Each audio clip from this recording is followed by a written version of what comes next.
All right, and we are live. Well, happy Monday, everyone, and happy Tuesday to the rest of the world who's on the other side Oh of the yeah, wall.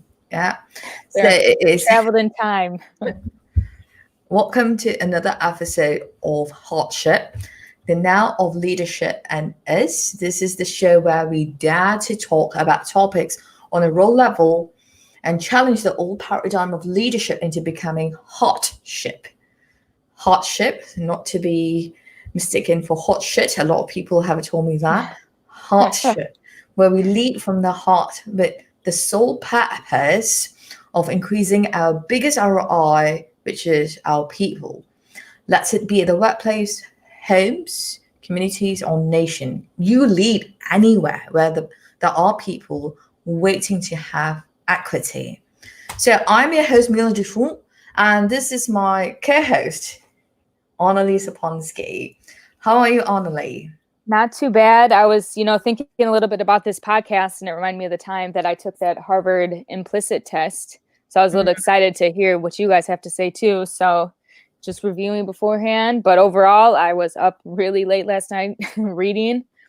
I have 3 different books going on for like 2 different book clubs, and then everything else. So I've been just the books have been just coming in swaggins. That's awesome. And as we are speaking, one of our committed viewer typed in hot shit. Thank you, Krishy. I believe that you tuned in last week as well. So thank you for being our fan. We love you. Yes. Do not forget to subscribe to this YouTube channel. Do not forget to like us on Twitter, like us on Apple Podcasts, and on YouTube, of course. So like us, comment us, give us a review, whatever that you like to do. Today, we are touching on a topic that is often shied away from or touched on a very surface level, and that is unconscious bias, conscious bias, and conscious discrimination. It's like 3 in wow. It's like ordering a hot dog and then you get all 3 relishes on top. So that's what we are talking about. To spark this conversation further, we have invited Chris Lynn, a very good friend of ours and who's an advocate. So I want to bring him on, but before I bring him on, I want to introduce you. He is a dad, he's a concerned citizen and a people advocate. So let's bring him on. Chris Lynn, welcome to Heartship. Hello, thank you for having me back on. Yeah, we're glad to have you back. I thought we had a really good discussion last time, and it's nice. I'm excited to hear what you have to say. Yeah, me too. Do you like the introduction that I gave you? Oh yeah, absolutely. Well, I'm glad that you put dad first. So yes, because a lot of people believe that you are like identity markers, right? Oh my god, my hair. Okay, identity markers. That's fine. I'm having a fever, so I'm just going to do this.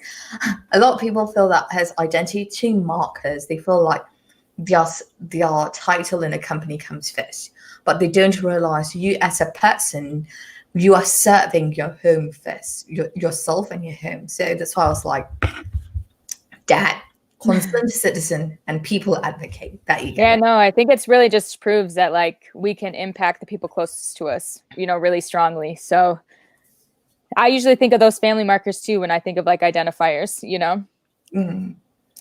Yeah, that's like best daughter ever. That's what I think. I'm like, I always ask my mom, "Am I your favorite daughter?" And she was like, No. So today's topic, as we said, it's we're going to be talking about unconscious bias, conscious bias, and conscious discrimination. So it is really fantastic to have the both of you. Right? Chris, you approach things from the workplace. That's why I call you people enabler. And Annalise, you approach things from a political science perspective and just the whole economy perspective. Something happened to my voice, but anyway. And I approach it from a culture perspective. So it's really beautiful on this podcast. We bring multiple perspectives to come together and explore this topic. So to just kind of like start off the conversation, when it comes to unconscious bias, let's touch on unconscious bias, what it means, and then move on to conscious bias and then conscious discrimination. So I want to open the floor to both of you. What does unconscious bias mean to you? What other facets comes to your mind when we talk about this topic? Yeah, I think unconscious bias really is highlighting, when you might be making a decision or you might be thinking something that you're unaware of, right? It's unconscious. It's something that's influencing your decision or your thought process based on your past experiences and your upbringing. Biases are not genetic, right? They're not something that is, if you look at nature versus nurture, it's absolutely something that's nurtured. It's something that's taught. So all of those previous experiences that we've had growing up until our current point have influenced our thought process and influenced our actions. So unconscious bias is, in my mind, really about not knowing what those things are, not being aware of them, not knowing what has influenced our thoughts and our behaviors. Yeah, I just think of it as really just like Chris said, just learned behaviors. It could be from images that you've seen in the media. It could be, things, specific words that your parents might use, your friends might use. And I think it's just really, I think of like people's gut reaction. Like I think of like the implicit test that I took, years ago. It's just like, okay, when you see these two images, like what exactly are you thinking? What's the first thing that comes to mind? So I think it's definitely learned, but the nice thing about it being learned is that it can definitely be changed through some effort. Yeah, that's such an important thing. All right. Both of you mentioned about how it's learned, right? Either from the media or from our environment. And that's such an important point to focus on. Sometimes when we watch The Simpsons, I always like using Simpsons as an example. Not that I hate Simpsons, but it's a great example how racial ethnicity stereotypes are implemented within that. I don't even know if you call it a cartoon, but a lot of the things are adopted from those, right? So how South Asians are portrayed in that, or how East Asians are portrayed within that cartoon, or even like older age man. What's his name? The one who says giggity. What's his name? I can't even remember. Right? I think you're mixing up cartoons there. So I was like, oh yeah, that Family Guy. Sorry. Yeah. I was like, I haven't heard that character. But that's such an important thing, right? Sometimes we learn from what is being portrayed on cartoons or media, different types of program, right? And then we learn that it becomes normal for us to portray that kind of behavior or to treat people of that sort, or to assume that all people from those kind of countries or those kind of jobs display the same kind of behavior. Now, I want to explore how unconscious bias becomes conscious bias. Can either one of you give me an example how those unconscious bias becomes a behavior? Let's it be in our schools, communities, nation, or workplace. Yeah, I mean, I think, conscious bias is being aware of what your biases are and seeing it play out, right? For example, for myself, I have my own biases, right? We all do. Like, let's first get that out of the way. Like, everyone has their, like, let's just clear that. Everyone has their own biases. It's okay to admit that. It's okay to know that you have them, right? We're human. We have these things. So, for example, my own bias is actually one of the most glaring ones, I think, is that I grew up, I'll explain it first, is I grew up in mostly an all-white community. And so I actually am biased a bit towards my own ethnicity, which is, I think, interesting, right? And I've found, through talking with people and reading a lot of articles and books, that this is actually kind of normal, where you have Chinese Americans, especially first generations, really trying to figure out what our identities are. And I think that we go through a lot of this. A lot of people go through this. So trying to fit into the American, quote unquote, American culture, trying to fit into the white culture, and then being embarrassed about my own ethnicity, right? Being embarrassed about being Chinese. And so didn't really think about that growing up, but then, as an adult, really becoming conscious of that and really having these thoughts. And, I might go to, like a Chinese market or a Chinese restaurant or something, and I might just in my mind think like, oh my gosh, like that's so embarrassing. And like recognizing that's a conscious bias, is me being like, oh right, like I'm aware of that. And so that's what I think is what a conscious bias is just being aware of what your thoughts are and what your actions might be, perhaps after the fact. Yeah, I think that too. I think it is a lot of learning has to go involved. And I think, yeah, you have to be really living your truth and really admitting it. Like, yes, I do have a bias. I think a lot of people are ashamed, but if you keep living in that shame, there's no way to grow and there's no way to acknowledge, the possible consequences of having that attitude. What I've seen a lot, especially like kind of being in a lot of like social justice, like advocacy circles. I did a lot of like student like work and like the university level, and really just seeing people being really open about how bias has affected them and like having these conversations. And it takes like, once people start hearing more and more like kind of the negative effects, like they start to like realize like, oh, these are attitudes that I might have, these are stereotypes that like I believe or I've thought about, and thought that they were true or whatever. And I think it just really is just taking those moments, having people being vulnerable, just being honest about it. Because I think we all do. We all can, pinpoint what we're worried about or like what biases we have. And I think it's just being really honest about it and then taking the time to learn why you feel that way, what in your life has led you to be here. Yeah, and I think that, Annalie, you bring up a good point, is being honest with yourself. And that's the crux, I think, of leadership, right? Being self-aware and being honest and humble enough to identify what your thoughts and actions are and realizing, okay, I need to move from here to there. This is how I want to improve. And I think that is, again, what we need to all work on as leaders. And great leaders do that. Great leaders accept that they are not done learning, they're not done improving, and we can always be better. I love that you mentioned that great leaders are conscious about embracing that, and that's such a first step, right? That owning up to, yes, I do not know. Yes, I have my biases. Yes, I'm still learning. And that's what real leadership is about. It's not about having this false sense of ego and having this narrative of I've got everything together or I know everything. How can you know everything? If you know everything, you would be leading the whole world. You'd be solving a lot of challenges.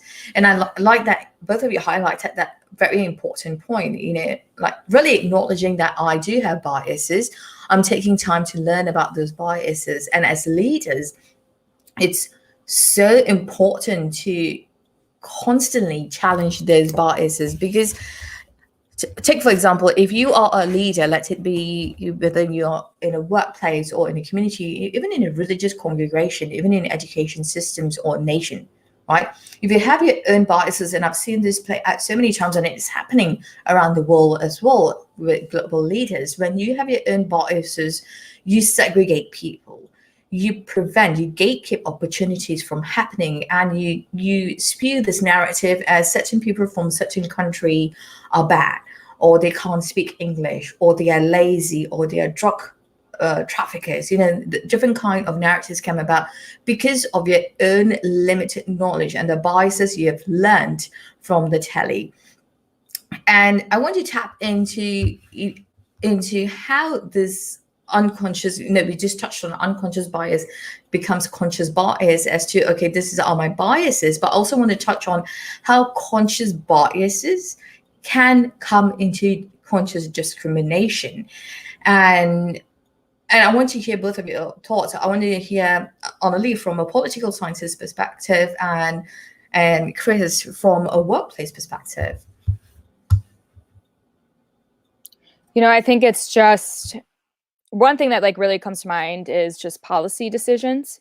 Who are we leaving out in certain policies? What are like the unintended effects of policies? And one thing that is really glaring to me is housing in the United States. When we first started expanding houses, we gave loans, the FHA does, the VA does. So it's meant to like help people build capital, acquire things that they can give to other generations, right? But it's who do we exclude from this policy? We start redlining. We start saying that certain people can't get loans. And the people who couldn't get loans were Black and brown people. So you have this bias that you think that Black and brown people aren't, they can't do things. They're dirty. You don't want them in their neighborhood. You just don't like them. And then that becomes really consequential. So we're still seeing the effects of that today, right? Like we know we can, see that different places have been, impacted by other policy practices that originated from maybe this housing practice. So the consequences last for a really long time. And it's just, who do you exclude in policy?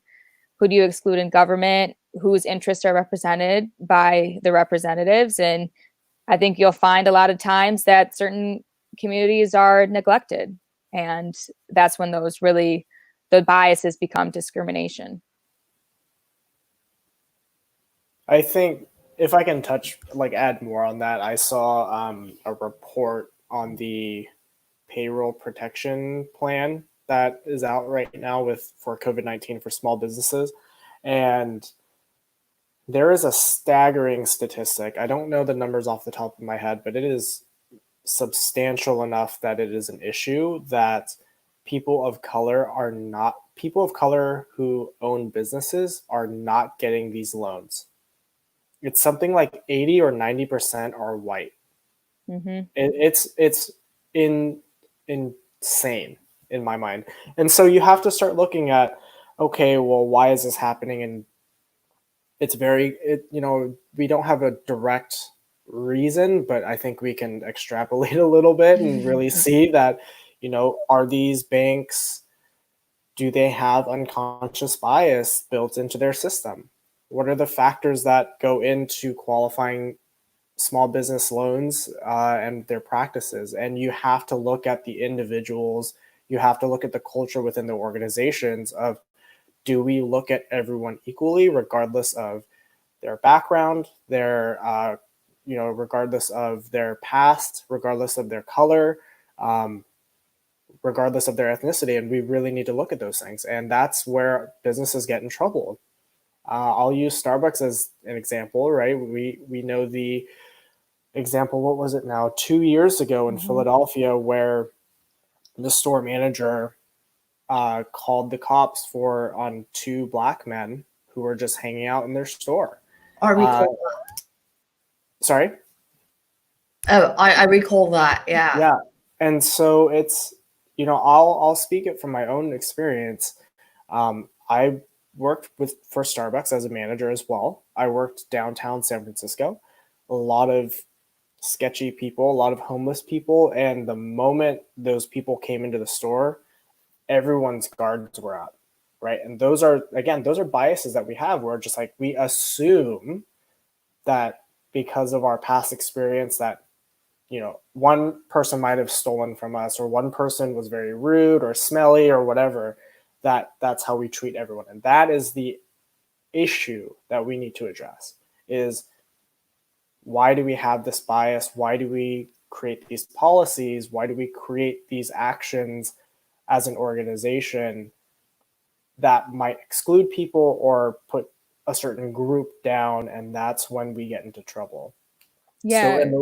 Oh, go ahead, Annalie. Oh, no. And yeah, it just really made me think, right, that like it's not just the policy in place, right? It's the practice. So it's those in tandem. That's what either makes like discrimination like even worse than it already is, or like, you know, that's where we really cement it, is just how we act, how we behave.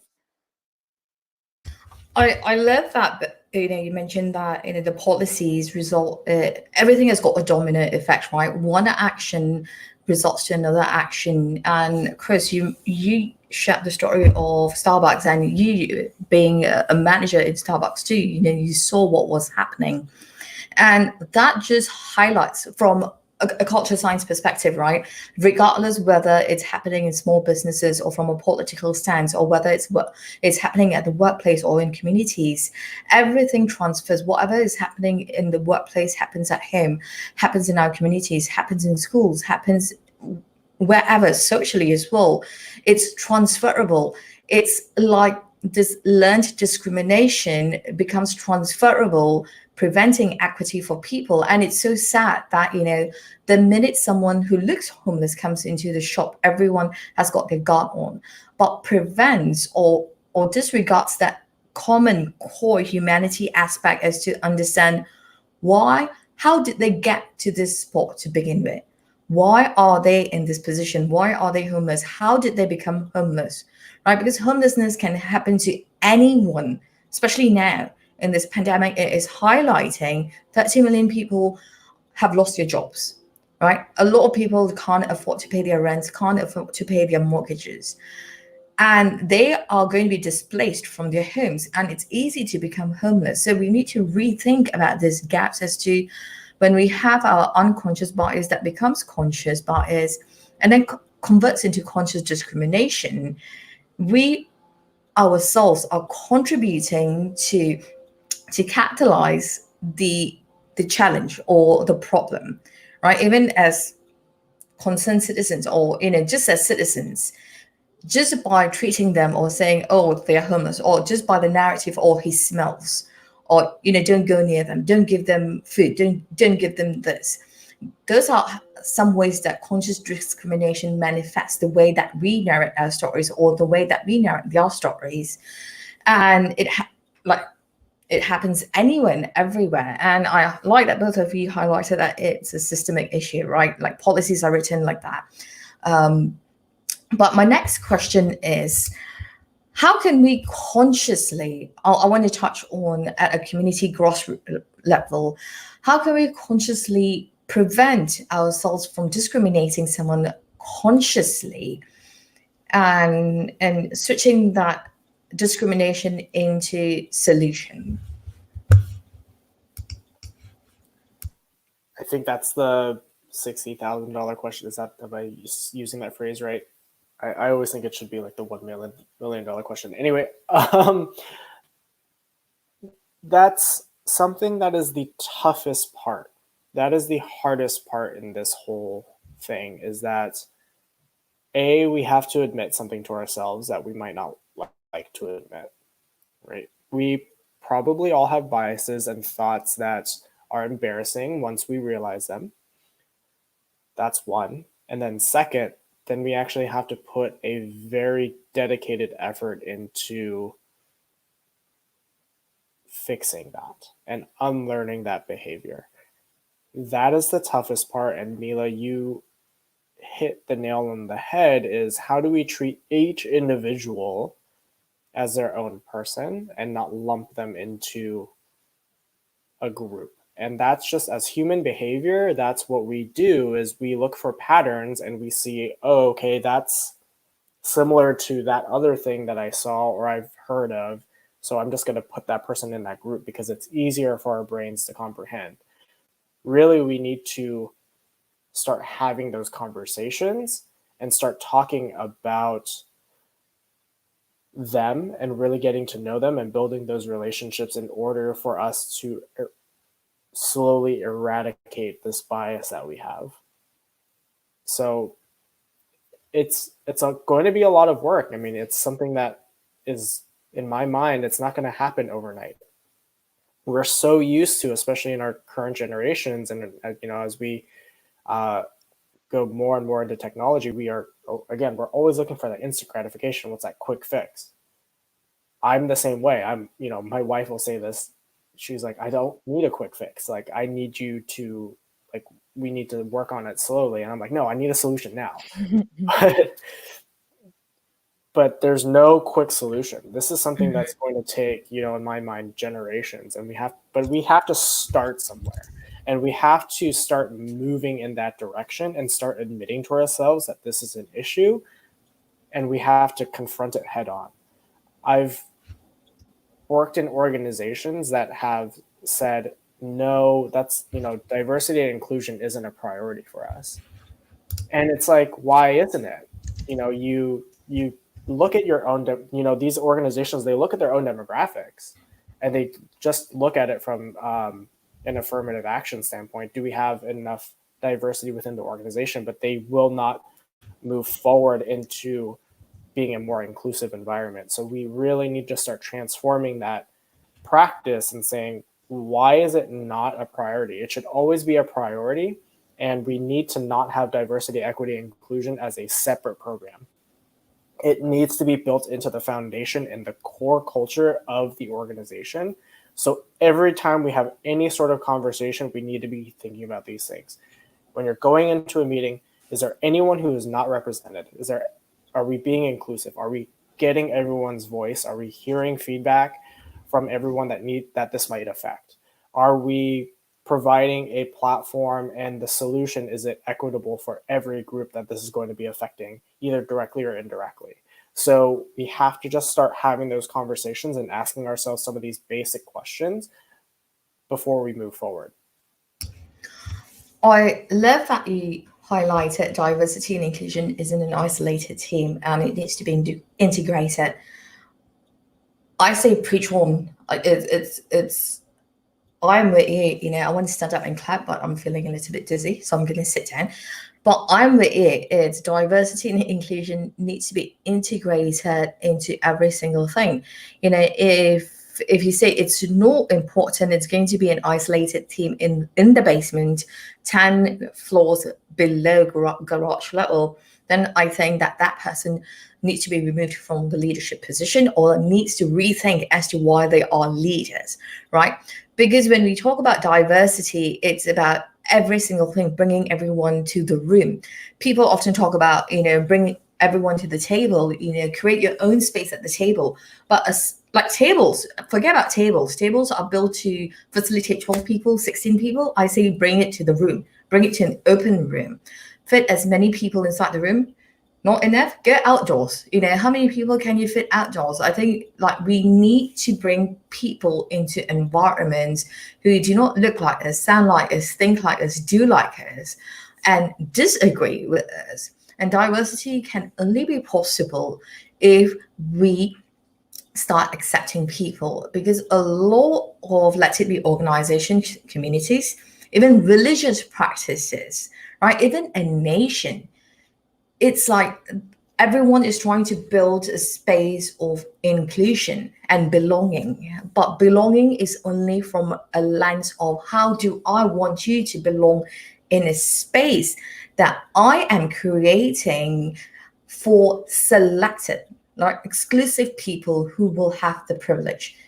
So these people come into a space of belonging that I want to create for selective people, and they're like, oh, do you fit the mold? Okay, then you belong. You do not fit the mold? Sorry, goodbye.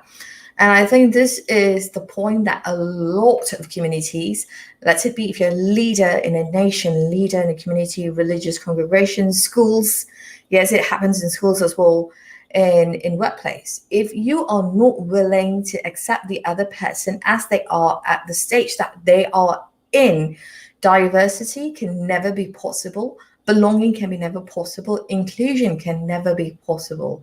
I think people need to really realize and have a wake-up call that we need to start accepting people and creating those environments where we can build solutions. And solutions does not need to be a schematic or one singular cookie cutter that fits for all. Oh, Annalie, you're muted. Yeah, no, I agree with you. And I think it's about learning, and I think you might really like this too, Mila, is just like communication. Just really learning how other people speak, how they express themselves, because I think a lot of time, especially when working with groups or having like worked in political science or like education, I've seen a lot of times is like people communicate differently, and that's when people will just like cease discussions. If somebody acts like a stereotype, like I've seen this a lot of times, if someone, especially with like Black women, right, the angry Black woman like trope, right, like that whole stereotype, and it's just like people will automatically just like stop discussion.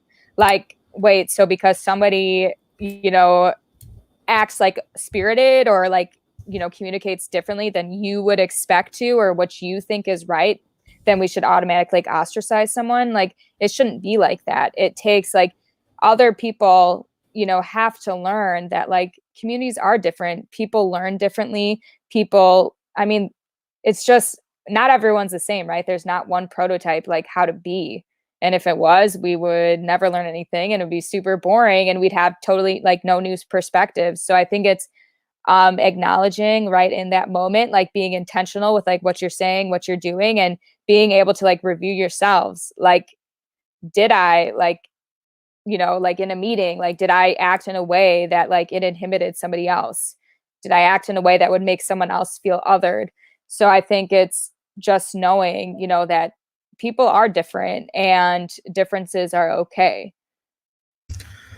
I love that you mentioned about communication styles, right? Or where people label women, Black women, as angry Black women, or I have been labeled as angry colored person, angry brown person, because I have voiced out certain things. And this is why people are labeled as angry or perceived as angry. This happens a lot in the workplace or even in media, right? When people are having discussions. And this goes back to privilege. Privilege in a form of conscious bias turning into conscious discrimination, right? When you have teams in workplaces and like dominant culture, whatever the dominant culture is, let it be white dominant culture, or when I used to be in Southeast Asia, the dominant culture were the Chinese and the Japanese, and the Malays and Indians, or people who were darker Asians, were considered lesser. So it transfers really well into the United States. It happens in Britain as well, right? That the different groups within different groups of Asian community as well. And I've seen this. And it was so interesting. I was in meetings where 3 managers were up there, and they were all white female managers, and they were speaking, right? And there are lots of colored people in the room, and colored women kept on asking questions, and the white managers kept on like dismissing them, saying, "Oh, what's your name? Sorry." And they would call out their names differently, and that's an aggression, right? That's conscious discrimination based on how you look like. And then the ladies just kind of like ignore it. The second time they ask questions again, and then they were dismissed again. And again, it's like those colored women like spoke up again. And then the third or the fourth time, they spoke passionately. They were not yelling. And this is how they spoke. And they called them out saying, "Please do not call me. Miscall me despite the fact I told you what's my name. And you're not answering my question. And now you're saying that I'm raising my voice. What should I be doing in order to catch your attention or to claim my voice again?" And they were labeled as angry. And this happened in university as well. I had a professor, and I was taking a conflict analysis resolution class. And I was questioning the professor because I felt that he was being sexist and racist. And to a point when I said, no, each of us got a chance to pick the character that we wanted to reenact in a conflict scenario. And I said, I wanted to play the male portion. And he was like, no. And he kept on like disregarding me. And then he looked at me, "You can play the Black Crow." And that was such a demeaning way of showing power, gender, and class in an education system where he used conscious bias against me to become conscious discrimination. And when I finally spoke up, I was labeled as the angry colored person. So, and this is what, organizations, whatever, whether you are in business, whether you're in schools, need to realize, how many times are you going to disregard someone else's voice just because they are not of the same melanin as you are? They don't have the same melanin as you do, or they do not sound like you, or they do not have the same accent as you, or they have got different hair, right? There can only be X number of times that you can do that to them until they retaliate in the form of disagreement or sharing their voice. So I think we really need to rethink what we are doing as dominant cultures to trigger that behavior of other people. Like we just are so quick to label them, or you're angry. You do not know how to behave. You're loud. And I think that speaks to those individuals not knowing not knowing that they may have those biases, and B, not having a true relationship with someone either like that in the past or in the present, and their lack of willingness to get to know the other person. And so with that, I think that's where allyship really becomes important, right? And I personally actually don't like using the word allyship. I actually like saying partner, because we actually need to partner with these individuals. If I'm a partner to, someone else of color, or for women, or for whatever, I need to work with them to help amplify their voice and bring them into the conversation and get them recognized. I think allyship doesn't really do that. Allyship almost feels like it's like, hey, I'm like helping you out versus like partnering with you. But, if we look at this where we do see this lack of representation and these biases play out, that's where we do see governmental policies start to step in, right? And that's where I think that actually causes more angst amongst those of privilege, because then they feel like they're being forced. Like before, they were being pressured to be inclusive and equitable within their workspaces or within their communities. Now they're being forced, and that creates even more conflict. However, that's the right thing to do. You look here in California, we have the Crown Act, which has eliminated hairstyles as a characteristic for employees, right? So now people can wear their natural hair.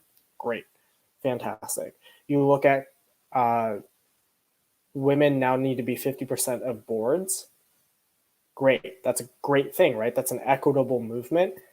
However, on the other side of the coin, now we're finding that there's a lot of individuals who say they feel like things are being taken away from them. And we need to continue to work at that, because that's the last step, right? Like that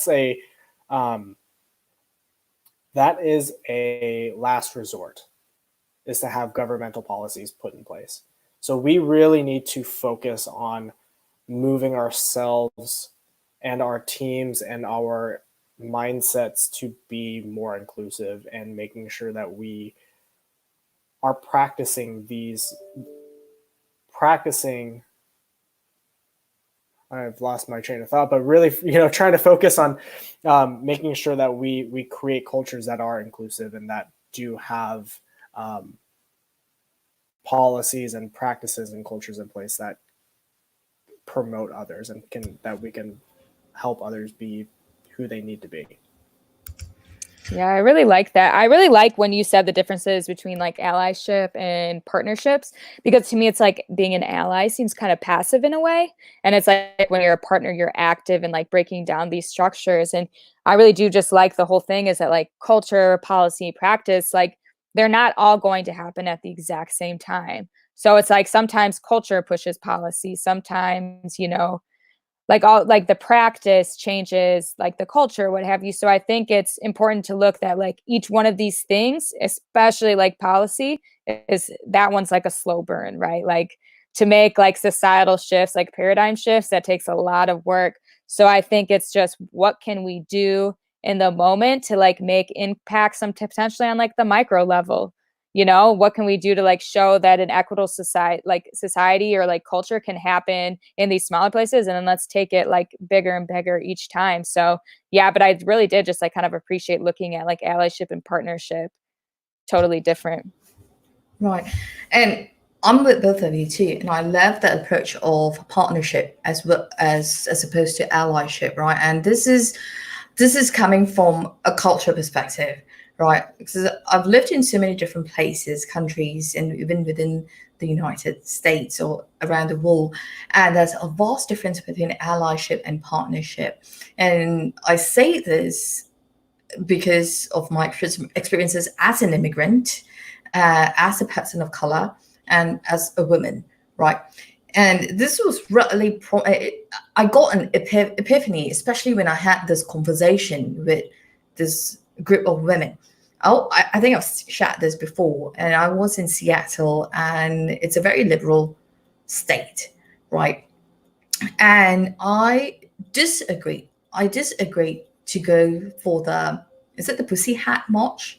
I disagree saying that, I don't want to go for the march, but I believe in finding resolution differently. Because I was just trying to understand what did the march have, like what was the end call to action. I wanted to see what are we trying to change. And I said, what's the resolution? Who's going to go speak with the officials, right? And what are we trying to achieve? And to that, I was told, you are an immigrant. You're going to get kicked out of this country if you're not with us. And that's when it really occurred to me, just because someone is an ally, let it be an ally who uses identity markers, right? I'm gay, I am your ally. I am an immigrant, I'm your ally, does not mean that they are truly supportive of you. It's just because if you disagree with them, you're no longer an ally, you become an enemy. And the difference between partnership is I've had so many disagreements with people, right? Disagreements in such a say that I didn't agree with you on this, but how can we find common ground to work with? And I've met so many people who are Republicans or Democrats, or from the gay community or from the immigrant community, where they come and say, okay, we don't agree on this, but let's find a common goal, put our egos aside and create that partnership. And that's such a difference, and there's such an importance in finding that partnership. Not just because someone is an ally via identity markers does not mean that they'll become your partner or sponsor for a common effort or common goal to bring equity. And I really love that. And I want to transition into this. And Chris, you mentioned about things being taken away from us, right? When policies and cultures are implemented, right, to benefit the misrepresented, and you feel like the other side of the coin, where a bunch of people feel like, okay, this is taken away from me. And I want to have a better understanding on this, right? I want to understand from your point of view and from political sense point of view on Lee. Like, can you give me like, what does this really mean? Things are being taken away from us, so we understand from both sides of the coin. Yeah, one analogy that comes to mind is, let's use pie, right? Let's pretend like we have a nice cherry pie, apple pie, whatever kind of pie you want. And if we're looking at it from, let's say, salary, right? Equal pay. Previously, we were looking at what, like a 20% more for men than women at minimum, right? So if you were to split that pie, it's going to be more for the men and less for the women. Now, if you look at this whole movement to equal pay, and rightfully so, right, is now it feels the men feel like they're getting less pie. where really you're just making it more equitable. So I think that that's part of the conversation we also need to have is, yes, these decisions are the correct decisions to make. How does that affect the people that might have had that privilege before? And how do we talk to those people to help them understand that this is the right decision? Because we don't realize privilege until someone points it out to us. We just think that's our way of life. And if we're all of a sudden having something taken away, we hold that against the people that it is benefiting. So we need to look at that, right? If you look at some of the things here in our country, here in America, you look at the immigrant and undocumented immigrant system, and the common argument from people of privilege is you're giving money and investing all of this money and benefits into people who don't even live here. And that's because they feel like in their minds, money should be going to them versus going to someone else. So how do we talk to those individuals to help them see that this is actually a benefit for everyone? And that's where we need to start that conversation. It kind of reminds me of one of the books that was really influential to me during my own like graduate school. It was a book about like just different political movements and what people, when they kind of thought about like, when do I have to take action, or how, like what propels people to actually like do something and to acknowledge that there are differences and inequalities in society. And for a lot of people, there's like two things going on is like people are afraid of like changes if they're already in a comfortable place, you know, and then people really do care a lot when they're displaced. So if you kind of, once like they realize that like their state of like their current affairs or like just their day to day, once you like displace them from that, then that's when they become super realized as to like what's going on. But I think I think a big thing is that like some people who are comfortable, they're fearful of what society will look like beyond like their current state, you know, like it's scary. Like, you know, you're used to like things like being the way they are now. And, you know, you might acknowledge like, yeah, you know, things are bad for other people, but like there's a potential that it can get better, or like whatever narrative like is being fed. But I think it's just some people are afraid to give up their position. They're afraid to give up the comforts. And for some people to realize they have to be like completely displaced. I like that you highlighted that point. You know, like we don't understand privilege until someone highlights it to us, and especially when resources are lost, right? When I say resources are lost, you know, like Chris, you highlighted when policies are being made, you know, like at a high level, like the HAIR policies, and Only you mentioned about, you know, when someone truly realizes, hey, I'm not in a position to make decisions that benefit me or people who look like me or people I root for, right? Then they realize, oh shit, you know, then who's going to make these decisions? And it also plays a point as to when they realize that they don't have the power anymore. I think they actually come to a realization that the kind of conscious bias and conscious discrimination that they have been, you know, powered on or behaving on or executing on is being transferred to someone else who does not look like them. And their concern is, am I going to be treated differently now, where they are going to take advantage of their power and treat me differently?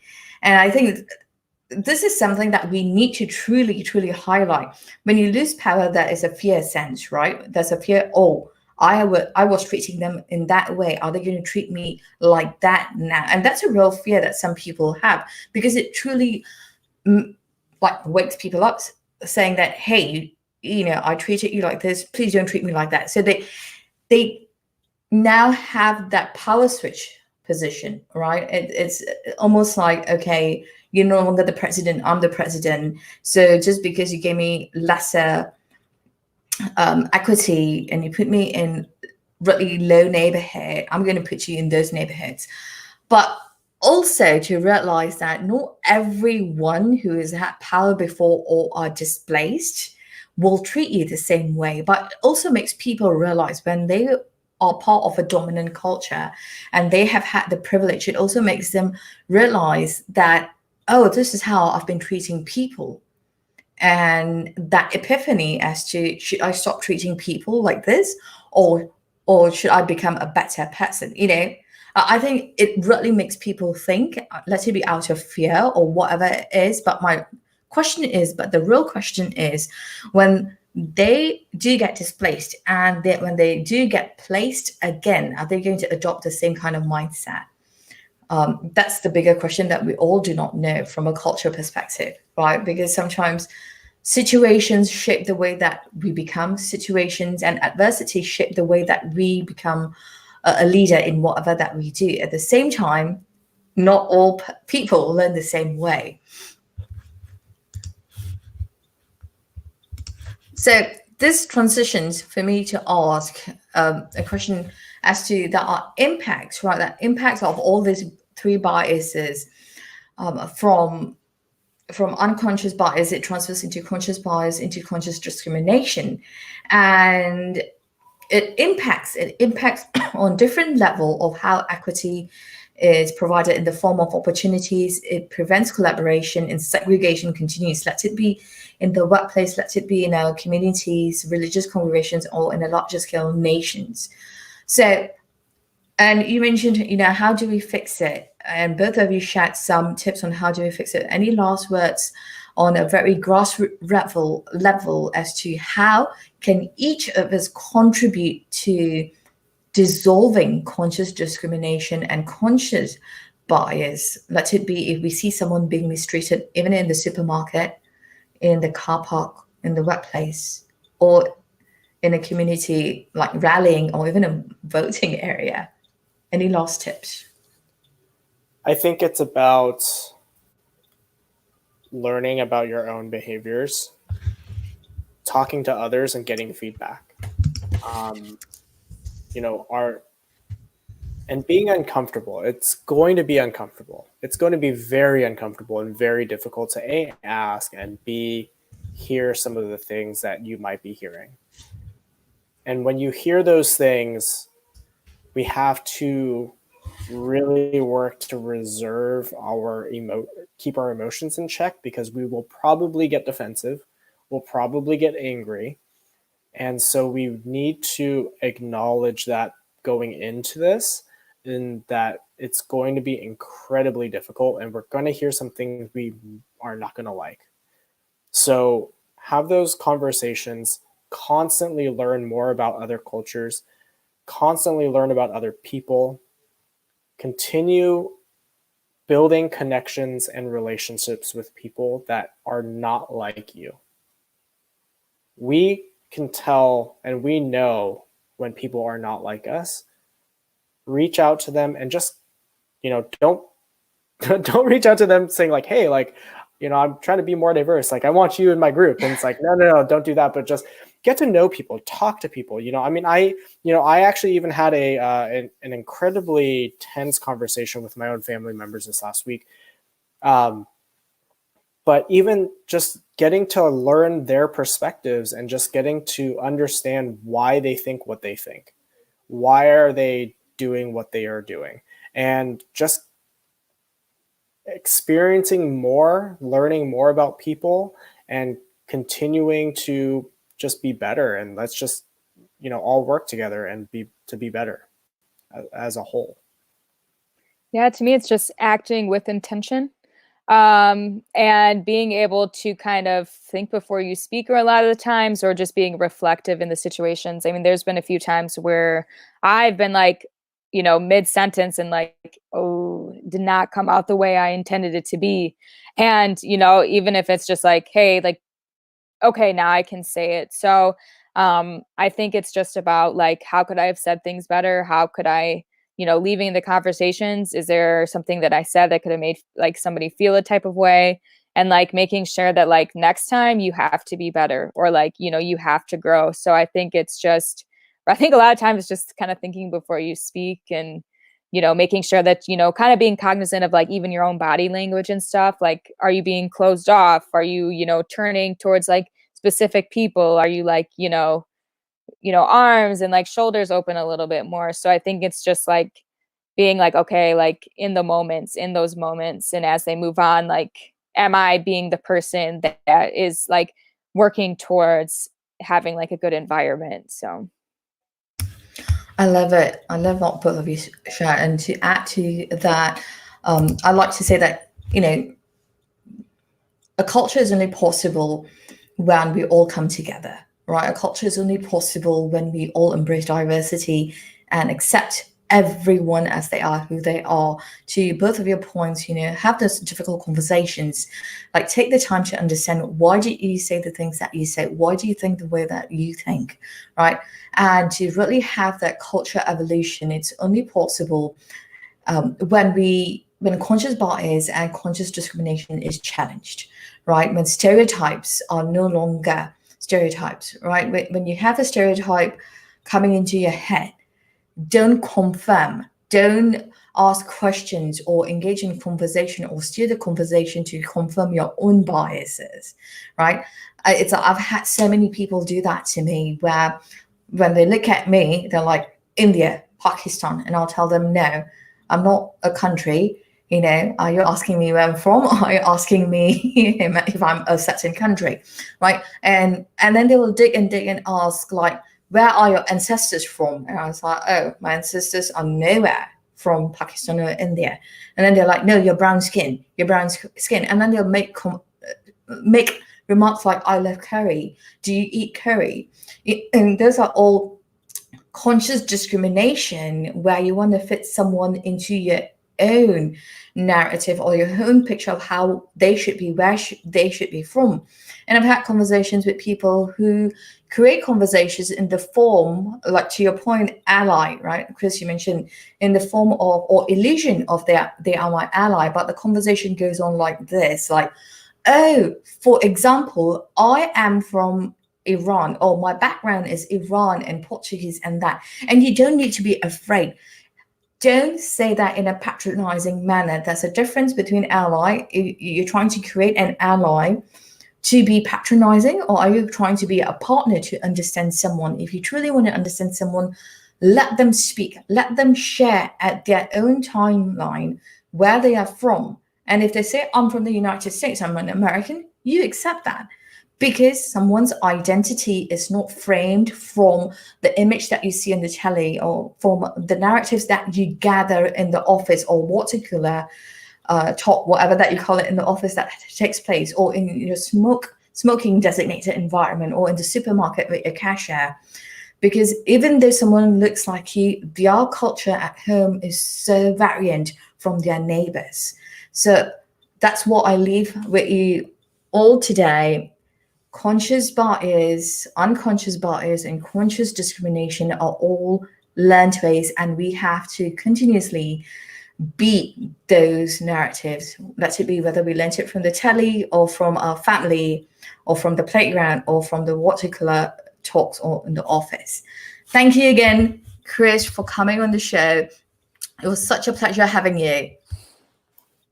Yeah, thank you again. I always enjoy our conversations. Yeah, no, they're great. So thank you.